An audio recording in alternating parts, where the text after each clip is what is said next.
Гениальный план ограбления. Два незадачливых друга работали в трактире грузчиками. Когда они закончили работу и уходили домой, Макс прихватил книжицу, оставленную кем-то на столе. Он думал, что она интересная, и он прочитает ее дома. Макс сидел на диване и листал книжицу. Боб сидел в кресле.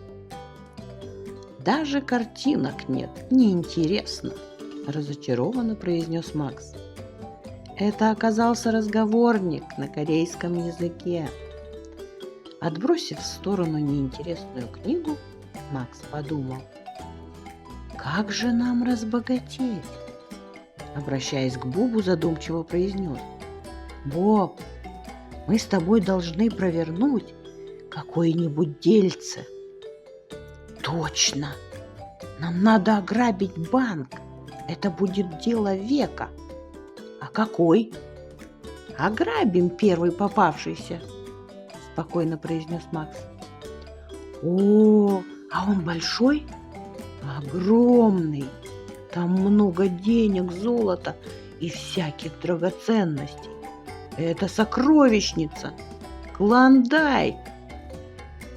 Но для начала нам нужно туда пойти и осмотреться, прикинуть, где что расположено. А когда подготовимся, пойдем на дело». Пару дней они думали, строили планы, как это лучше провернуть. Боб сидел в своем кресле и скучал. И тут ему на глаза попался разговорник. Он взял его в руки, раскрыл и стал учить незнакомый язык. Его это так увлекло, что он даже забыл про еду. Макс заметил это и спросил: «Что ты читаешь? Детектив или роман про любовь?» «Не-а, это корейский язык», — ответил Боб. Не отрываясь, добавил: «Я уже знаю, как здороваться». «Зачем он тебе?» — спросил Макс. «Ну мы же пойдем банк грабить. Прикинемся корейцами, и нас не узнают. Кстати, а это идея. Надо будет зайти туда днем в азиатских масках. Заодно и посмотрим, что да как. Проверим, так сказать, обстановку». Боб составил себе шпаргалки. В одной были подготовлены фразы для ограбления, а вторая шпаргалка была просто, с обычными вежливыми фразами. Весь вечер он тренировался произносить слова. На следующий день они раздобыли маски с азиатской внешностью и отправились в банк. Боб прихватил с собой шпаргалку. Пока они шли, он поинтересовался у своего друга: «Макс, давай попробуем напугать всех этими словами. Все равно они ничего не поймут. Прикинемся корейцами, заодно и потренируемся. Я буду команды озвучивать, а ты их на мушке держи». Макс задумался, почесал затылок и говорит: «Ладно, давай». Оба зашли в отделение банка. Боб подошел к секьюрити и злобным голосом говорит: «Аннёсеё!». Охранник вежливо поклонился и ответил: «Аннёшмника». Это было официальное «Здравствуйте». Макс шепотом: «Ты только что поздоровался». Боб был уверен в себе. «Нет, я все записал». Он достал бумажку и стал читать. Так, дальше. Вот. И тут он как крикнет: «Кимчи джусайо!». Все в зале замерли. Макс, снова обращаясь к Бобу, говорит: «Что ты сказал?» Боб через маску: «Всем не двигаться, это ограбление». Макс говорит: «Идиот! Ты сказал: дайте мне кимчи! Ты перепутал шпаргалку». Боб в панике пытался вспомнить хоть одно слово на непонятном языке, но слова из головы куда-то подевались. Он посмотрел в бумажку, и в панике стал просто читать: «Нанын ванчон побойника». Макс, толкая его в бок, через маску говорит: «Ты только что сказал, что ты полный идиот». Боб удивленно: точно, это другая бумажка». Тут кассир обратила на них внимание. Заподозрив что-то неладное, она нажала кнопку вызова охраны. К Бобу и Максу подошел один охранник. «Господа, у вас все в порядке?» Боб и Макс кинулись на утек, но тут второй охранник перегородил им путь. Охранник: «Вы пытались ограбить банк?» Макс замотал головой: «Нет, он просто идиот». Боб снял маску и, улыбаясь, сказал: «Я хотел попрактиковать свой корейский язык». Охранник вытолкал из банка двух придурков, крикнув им вслед: «Тренируйтесь в другом месте!» Боб и Макс пришли домой и договорились, что ночью оденут темную одежду, маски и пойдут на дело. Боб одобрительно закивал головой и облизнулся. Перед делом нужно перекусить. Он открыл холодильник, достал еду, начал есть. «Макс, ты что, идиот? Мы же идем на дело!» «Ну, я быстро, буквально кусочек». Прошел целый час. Боб наелся так, что едва шевелился. Макс в ярости: «Ты же объелся! Ты как? У нас дело ночью!» Боб срыгнул воздух и лениво произнес: «Спокойно, шеф. Я всегда так делаю перед важным делом». Макс схватился за голову, но вариантов не было. Пора идти. Одев маскировочные костюмы, под покровом ночи Боб и Макс пришли не к банку, а к зданию казначейства. Оба здания были похожи, как две капли воды. Обошли здание вокруг и увидели, что охранники дремлют. Проникли внутрь, на цыпочках прошли мимо охраны и пробрались к комнате, где была решетка. Они даже не расстроились, что дверь на замке. Оба устремились к окну, которое было слева чуть выше двери. Они решили через это окно проникнуть в сейф. Но здесь не хранились деньги, а всего лишь производились подсчеты. Но Боб и Макс были уверены в своей удаче. Макс встал к стене и сказал своему приятелю, чтобы тот встал ему на плечи и полез в окно. И тут случилась катастрофа. Боб попытался пролезть в окно и застрял. Его пузо не могло пролезть в это отверстие. Макс, нервничая, прошептал ему: «Ну давай быстрее!» Но тот не мог двинуться ни туда, ни обратно. Он застрял окончательно. Боб протяжно произнес: «Макс, я, кажется, попал!» Макс от ужаса зашипел на него шепотом: «Что? Давай назад, а то охрана проснется!» Боб запыхтел, поднатужился, и из него вышел звук. «Нашел время пердеть! Охрану разбудишь, идиот!» «Ты придурок! Давай вылазь!» Уже не сдержался Макс. «Ну, я как бы не учел, что во мне теперь на несколько пудов больше, чем обычно». Макс стал тянуть Боба за ноги. Ничего не получалось. Они суетились, шумели, пыхтели, оба запаниковали. От этой суеты и возни проснулись охранники. Увидели, что к ним пожаловали гости. Один из них спросил: что это за цирк?»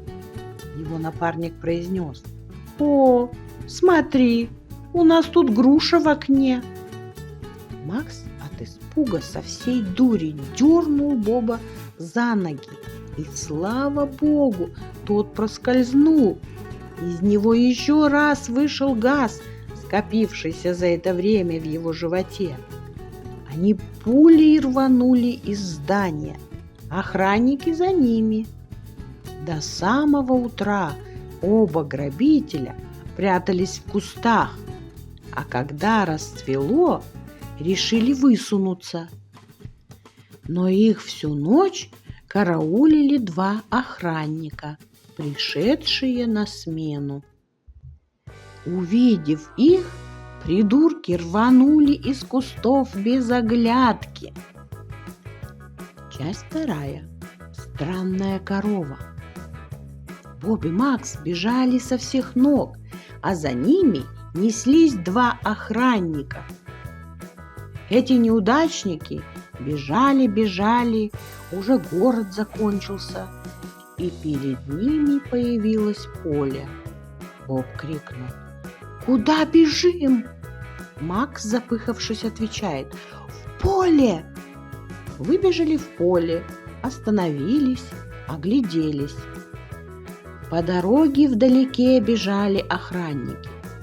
Спрятаться негде, поле кругом, ни деревца, ни куста. Макс смотрит, шкура коровья лежит на траве посреди поля.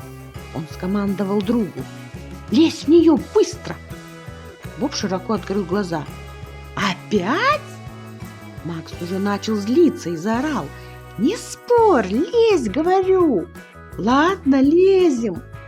Макс залез в переднюю часть, в голову и в передние ноги. Боб уткнулся спиной в заднюю часть и встал в задние ноги. Стоят.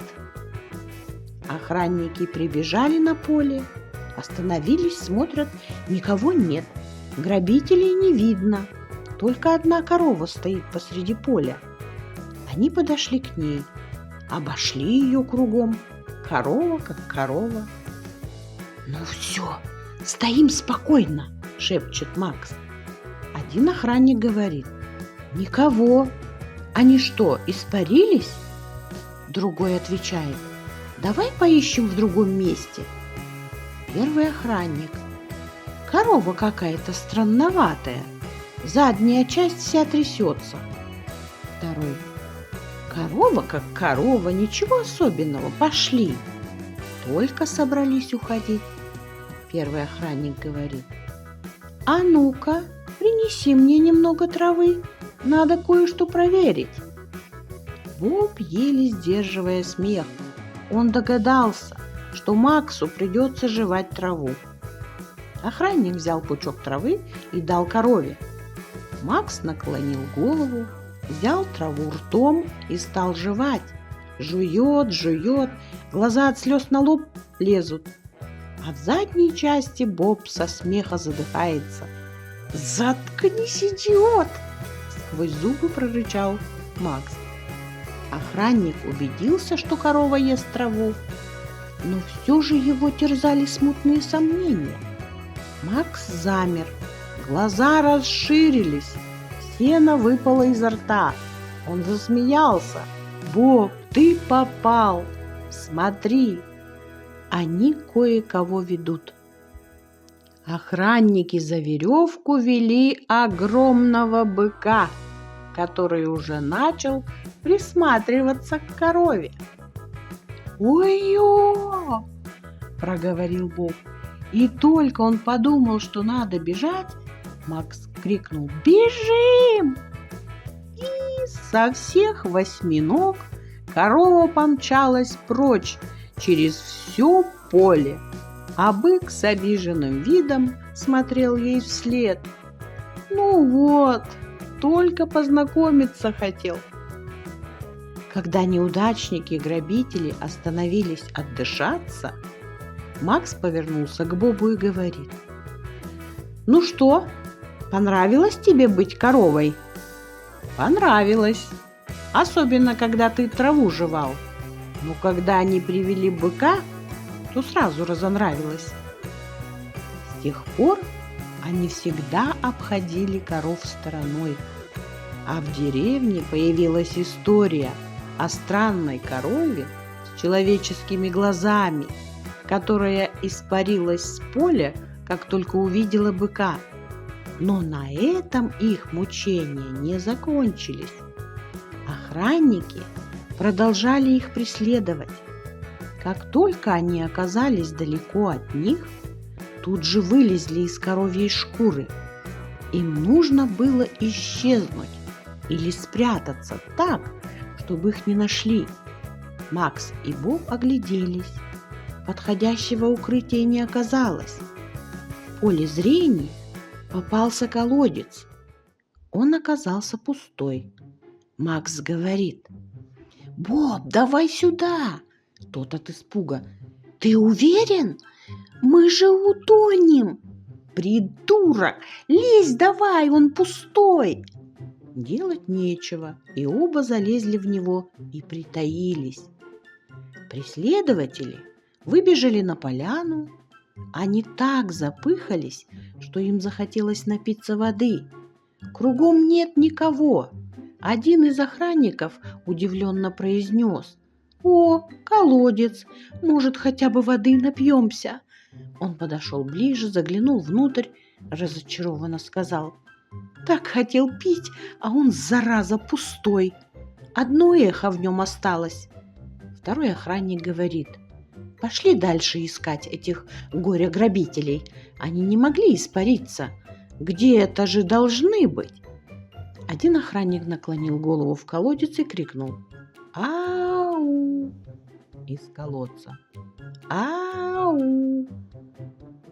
Охранник: «Там есть кто-нибудь?» из колодца. «Там есть кто-нибудь?» Охранник: «Может, там нет никого?» из колодца голос: «Может, там нет никого?» Охранник почесал свой затылок, взял в руки камень и говорит в колодец: «Может, булыжник кинуть?» Эхо из колодца: «Может, там нет никого?» Охранник: «Ну, теперь точно есть!» Макс говорит Бобу: «Пора бежать!» Боб: «Гениально! А куда?» Макс почесал свой затылок и говорит: «Выбор у нас небольшой, только наверх». И они просто вылезли наружу. У охранников глаза округлились. Боб схватил пустое ржавое ведро, надел его на голову одному охраннику. Макс сильно оттолкнул второго от себя, и оба помчались подальше от этого места.